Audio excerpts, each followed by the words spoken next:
12 ربیع الاول ہے، کیا اسی دن حضور پاک جو تھے وہ اس دنیا میں تشریف لائے اور پھر وصال بھی ان کا اسی تاریخ کو ہوا؟ 12 ہو 16 ہو 8 ہو، مسئلہ اس سے نہیں ہے کہ آج ولادت ہے یا نہیں ہے، مسئلہ یہ ہے کہ ہم نے مہینہ حضور کی آمد کا ہے۔ ربیع الاول کا معنی ہی پہلی بہار ہے۔ اللہ نے اس مہینے کا انتخاب کیا اپنے نبی آخر الزمان صلی اللہ علیہ وآلہ وسلم کی ولادت کے لیے۔ ہمارے جو صحابہ کرام تھے وہ کس طریقے سے 12 ربیع الاول کا دن مناتے تھے حضور پاک کے جانے کے بعد؟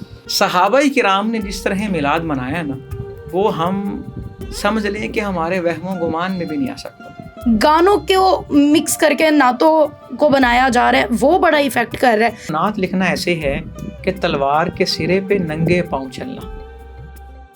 السلام علیکم ناظرین، ویلکم ٹو ڈیلی پوائنٹ، میں آپ کی میزبان ہما خالد۔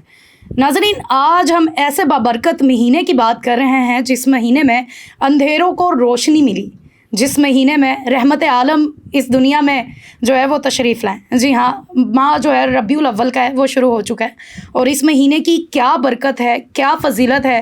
ہمارے پیارے نبی حضرت محمد صلی اللہ علیہ وآلہ وسلم بھی اسی مہینے میں پیدا ہوئے اور پھر انہوں نے اس دنیا کے سارے اندھیروں کو ختم کر دیا۔ ہمارے ساتھ بڑے ہی مشہور اسلامک اسکالر مفتی بہران شاہی صاحب موجود ہیں، آئیے ذرا ان سے بات کرتے ہیں اور اس بابرکت مہینے کی فضیلت کے بارے میں جان لیتے ہیں۔ جی السلام علیکم۔ وعلیکم السلام ورحمۃ اللہ۔ مفتی صاحب کیسے ہیں آپ؟ الحمدللہ، آپ سنائیں خیریت سے؟ الحمدللہ۔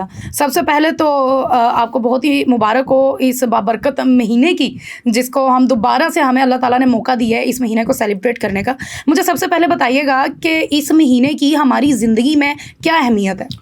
بسم اللہ الرحمن الرحیم۔ تمام تعریفیں اس اللہ کے لیے جو ایسا اول ہے جس کی ابتدا نہیں اور ایسا آخر ہے جس کی انتہا نہیں۔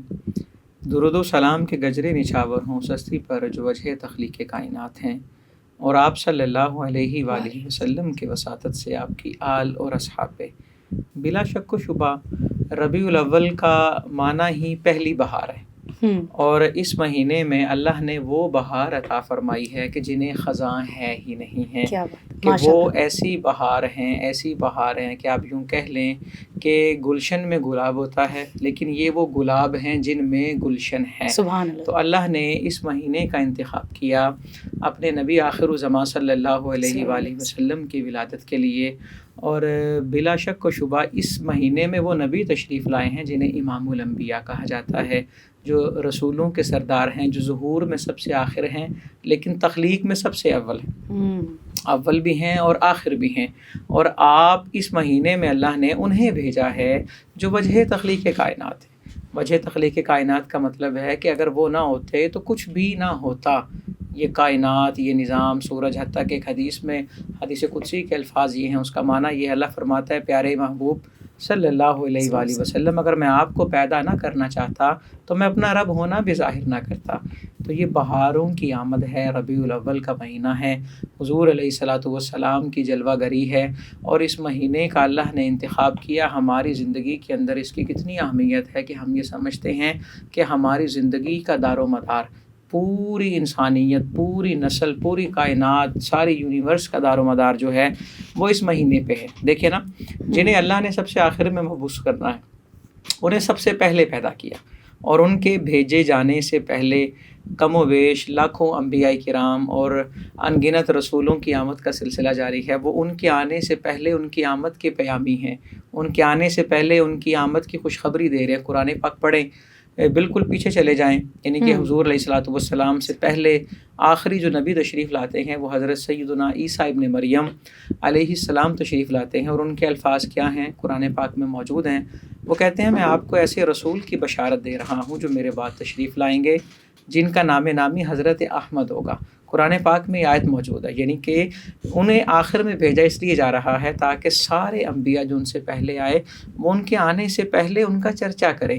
یہ مہینہ حضور علیہ الصلاۃ والسلام کی تشریف آوری کا ہے، یہی وجہ ہے کہ ہر طرف بہار ہی بہار ہے، ہر طرف مرجھائی کلیاں جو ہیں وہ کھل اٹھی ہیں، لوگ جو ہیں ناراض ہیں وہ راضی ہو گئے ہیں، ہر طرف جشن کا ماحول ہے، خوشی کی لہر دوڑ رہی ہے، روٹھے ہوئوں کو منایا جا رہا ہے، غریبوں کی دستگیری کی جا رہی ہے۔ آسان لفظوں میں بڑا خوبصورت کسی نے کہا کہ اب انسان کو انسان کا عرفان ہوگا یقین ہو گیا ہے، قرار آ گیا ہے کہ یہ مہینہ اس لیے ہے کہ انسان کو پتہ لگے انسان کیا ہے، کہ انسانی شکل میں بشری لباس میں خیر البشر تشریف لائے ہیں، اور وہ بتا رہے ہیں کہ بشر جس کو اللہ نے بنایا اس لیے کہ جو مسجود ملائک ہے، جو اشرف المخلوقات ہے، انسانیت اپنی معراج پہ جا رہی ہے، کس وجہ سے؟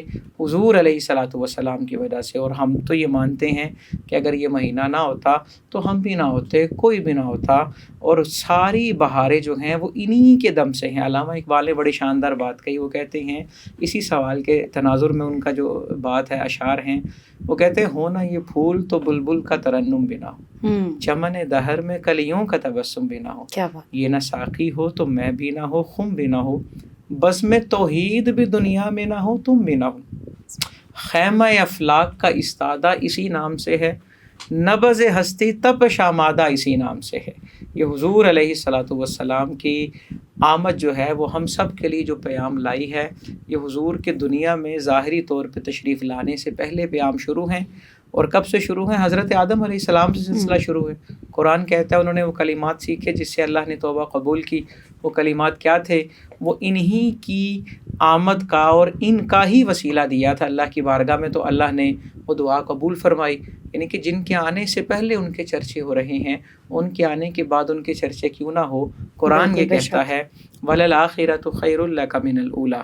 آسان معنی اس آیت کا سورہ دحا کی آیت ہے، اس کا معنی یہ ہے پیارے محبوب صلی اللہ علیہ وآلہ وسلم، آپ کا ہر گزشتہ دن سے بہتر ہوگا۔ سبحان اللہ۔ سر ہمیں بتائیے گا کہ مفتی صاحب یہ جو 12 ربیع الاول ہے، کیا اسی دن حضور پاک جو تھے وہ اس دنیا میں تشریف لائے اور پھر وصال بھی ان کا اسی تاریخ کو ہوا؟ دیکھیں حضور علیہ الصلاۃ والسلام کی تشریف آوری کے حوالے سے جو تاریخ ولادت ہے نا، زیادہ تر جو تاریخ لکھنے والے ہیں، سیرت نگار ہیں، مستند نام جنہوں نے سیرت لکھی ہے، ان کے مطابق تو 12 ربیع الاول ولادت کا دن ہے۔ یعنی کہ 12 ربیع الاول ہے، پیر کا دن ہے، صبح کا وقت ہے جب آپ اس دنیا میں تشریف لائے، اور اس سہانے منظر کی منظر کشی کس طرح کی کہ جس سہانی گھڑی چمکا طیبہ کا چاند، اس دل افروز سعد پہ لاکھوں سلام۔ کہ ولادت کی تاریخ مستند روایتوں کے مطابق 12 ہیں، کچھ حضرات 8 کہتے ہیں، کچھ 16 کے بھی قائل ہیں، لیکن اس چیز سے غرض نہیں ہے کہ تاریخ کیا ہے، 12 ہو، 16 ہو، 8 ہو، مسئلہ اس سے نہیں ہے کہ آج ولادت ہے یا نہیں ہے، مسئلہ یہ ہے کہ ہم نے مہینہ حضور کی آمد کا ہے، ہم نے اس مہینے کے اندر کیا کرنا ہے، کس طرح کرنا ہے، کیا معاملات کرنے ہیں۔ قرآن پاک دیکھیں، پڑھیں، حضور علیہ الصلاۃ والسلام کی آمد کے مقاصد بیان کیے گئے، چونکہ ظاہر ہے آپ جب تشریف لا رہے ہیں، وہ دور نہیں ہے کہ ہزاروں سال کی عمریں ہوں گی، وہ دور نہیں ہے کہ سینکڑوں برس کی انسان کی زندگی بڑی مختصر، اور اس مختصر سے دورانیے میں آپ تشریف لائے اور اعلان نبوت کے بعد ظاہر زندگی صرف 23 برس کی، اور ایسا نظام دے کے جا رہے ہیں کہ قیامت کی صبح قائم ہو جائے گی، اور کوئی بندہ یہ دعویٰ نہیں کر سکتا کہ میرے لیے ان کی زندگی میں کوئی روشنی نہیں ملتی۔ ہم نے اس مہینے کے اندر اس چیز کو دیکھنا ہے، حضور علیہ الصلاۃ والسلام کے بعثت کے مقاصد کو دیکھنے ہیں۔ جو 8 کہتے ہیں لڑنے کی کوئی ضرورت نہیں، جو کہتے ہیں 16 کو پیدا ہوئے، لڑنے والی تو بات ہی نہیں نا، مطلب ہمیں پورا مہینہ ہی ہمیں ایسے گزارنا چاہیے۔ بالکل، حضور علیہ الصلاۃ والسلام آئے ہی اس لیے کہ روٹھوں کو منایا جائے، لڑائی جھگڑے ختم کیے جائیں، فتنہ فساد کا خاتمہ کیا جائے۔ جو کہتا ہے جی 8 ہے، ٹھیک ہے، ہم 8 کو بھی مناتے ہیں، جو کہتے ہیں 12 ہیں 12 کو بھی مناتے ہیں، 16 ہیں تو 16 کو بھی مناتے ہیں۔ اب یوں کر لیں 8 سے 16 تک تقریبات کا اہتمام رکھیں، اس میں کسی کا کوئی اختلاف بھی نہیں ہے، اور سب کے ہاں درست بات ہے۔ دیکھیں نا، حضور علیہ الصلاۃ والسلام آئے دنیا میں، اس میں تو کسی کا کوئی اختلاف نہیں، تشریف لائے، آپ کے آنے کے یہ مقاصد تھے، ان مقاصد کو اجاگر کرنے کی بات ہے۔ اور ربیع الاول کا مہینہ صرف اس لیے نہیں کہ ہم ربیع الاول میں حضور علیہ الصلاۃ والسلام کو یاد رکھیں اور 11 مہینوں میں ہمیں خبر ہی کوئی نہ ہو، یہ سمجھ لیں ایک تجدید کا دور ہے، ایک تجدید کا وقت ہے۔ جیسے ہم مفاہمتی معاملات کرتے ہیں، یادداشت کے معاملات کرتے ہیں کہ ہم نے آپس میں کوئی معاہدہ کیا ہوا ہے، اب اس کی یادداشت کے دستخط کر رہے ہیں، ایسے کر رہے ہیں، فلاں چیز سائن کر رہے ہیں، تو یہ مہینہ ہمیں تازہ کرنے کے لیے آتا ہے کہ ہم نے کلمہ پڑھا ہوا ہے۔ کلمہ پڑھنے کا مطلب ہے معاہدہ کر لیا۔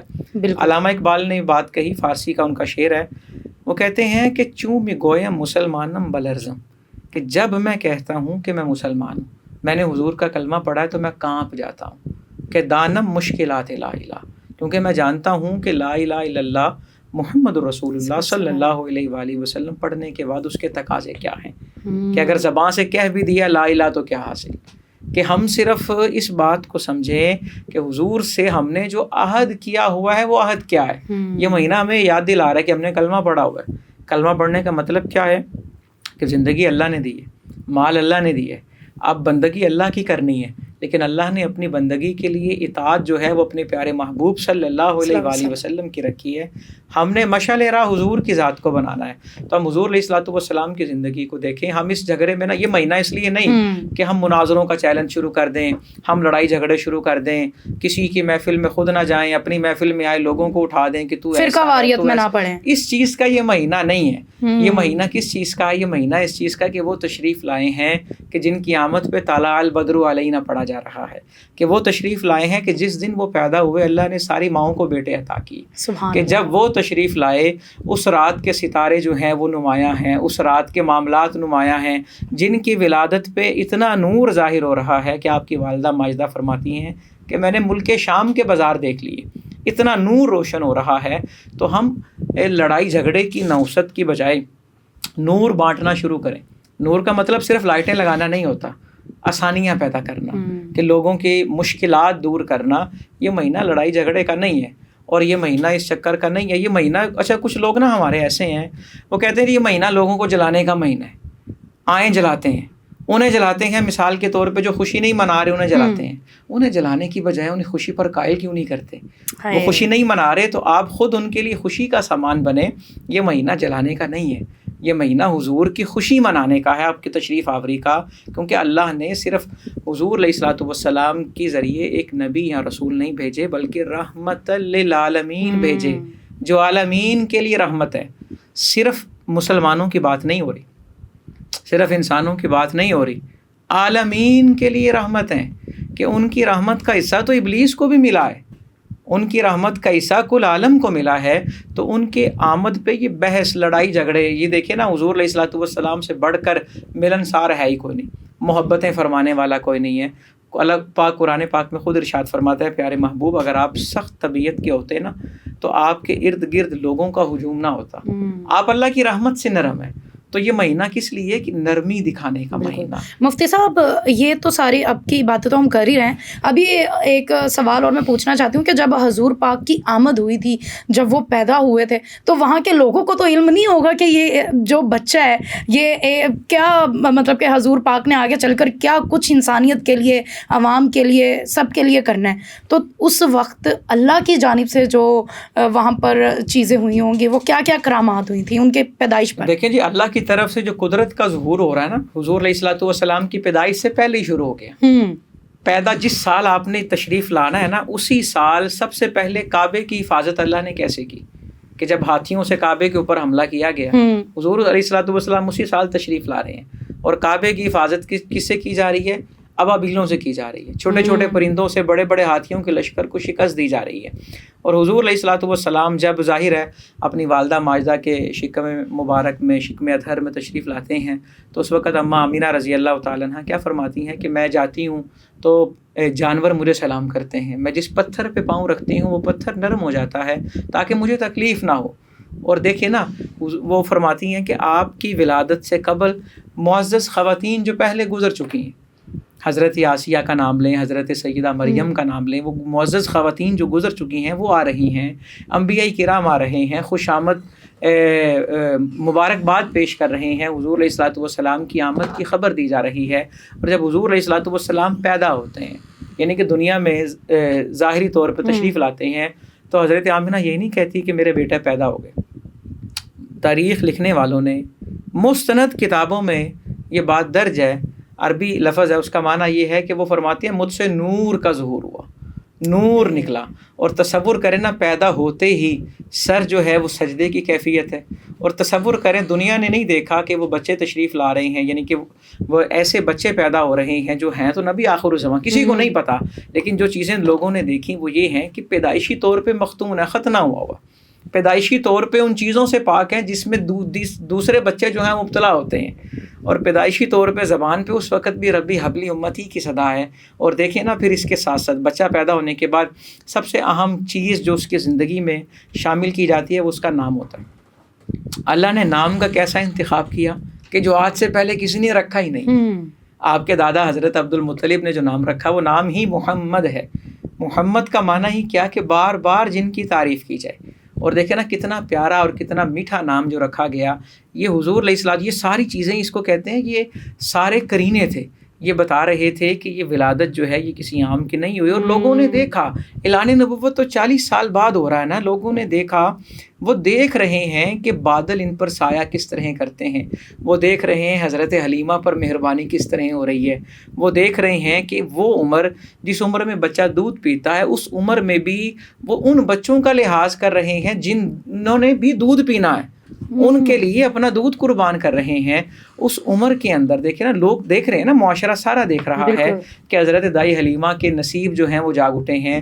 لوگ کہتے ہیں کہ جہاں سے یہ گزریں برکتیں ساری وہاں چلی جاتی ہیں، تو دنیا نے دیکھا، اور یہی وجہ ہے کہ اعلان نبوت سے پہلے حضور علیہ الصلوۃ والسلام نے اپنے اس عمل کو، اس دورانیے کو، اس کردار کو بنیاد بنایا۔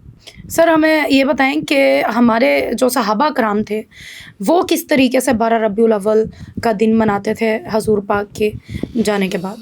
اچھا دیکھیں، سب سے پہلے یہاں پہ یہ بات سمجھیں کہ ہر دور کے کچھ طریقے مختلف ہوتے ہیں، ٹھیک ہے؟ آج اگر مثال کے طور پہ کوئی بندہ سوال کرے جی وہ لائٹیں لگاتے تھے، تو سوال ہے لائٹ تھی ہی نہیں اس وقت، ٹھیک ہے؟ وہ چراغ جلاتے تھے تو میں کیا اپنے گھر میں چراغ جلاتا ہوں؟ میں کہوں جی صحابہ نے چراغ جلایا تو میں بھی چراغ جلاؤں گا۔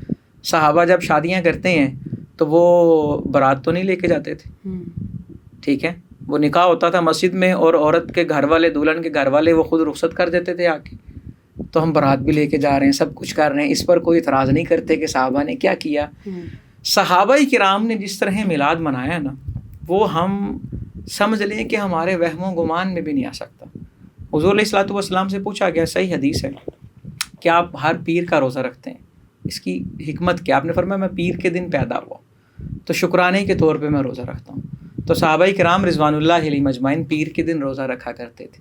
مقصد کیا ہے کہ اس دن وہ تشریف لائے جو امام الانبیاء ہیں، امام المرسلین ہیں، ان کی محبت میں۔ دیکھیں میلاد کا معنی سمجھیں، میلاد کیا ہے؟ میلاد کا معنی ہے جی برتھ ڈے، پیدائش کا دن، یوم میلاد۔ ہر ایک کی برتھ ڈے ہوتی ہے، سیلیبریٹ کیا جاتا ہے، سالگرہ ہوتی ہے، اور بڑے بڑے معاملات ہوتے ہیں۔ کسی نے سوال نہیں پوچھا کہ صحابہ کرام نے اپنے بچوں کی برتھ ڈے کی ہے کہ نہیں کی، کسی نے سوال پوچھا؟ کوئی بھی نہیں پوچھتا، لیکن سارے اپنے بچوں کی سالگرہ منا رہے ہیں، حال بھی بک ہو رہا ہے، کیمرہ مین بھی آ رہا ہے، اور سب کچھ ہو رہا ہے۔ لیکن یہ سارے سوال صرف اسی وقت آتے ہیں کہ حضور علیہ الصلوۃ والسلام کا میلاد منایا تو کیسے منایا؟ صحابہ کرام جنہوں نے اپنی زندگیاں تک دے دیں، وہ اس بات سے انہیں غرض ہی نہیں تھی ہوتی کہ اس کام کی حکمت سمجھ آئے، نہ وہ کہتے تھے ان کی زبان سے نکلا ہے، اور انہوں نے تو ہر وقت ہی میلاد منایا، مطلب وہ روزہ رکھتے ہوتے تھے ہر پیر کا۔ اس کے علاوہ بھی دیگر معاملات ہیں۔ حضور علیہ الصلوۃ والسلام ایک مجلس میں تشریف لائے، صحابہ کرام بیٹھے ہیں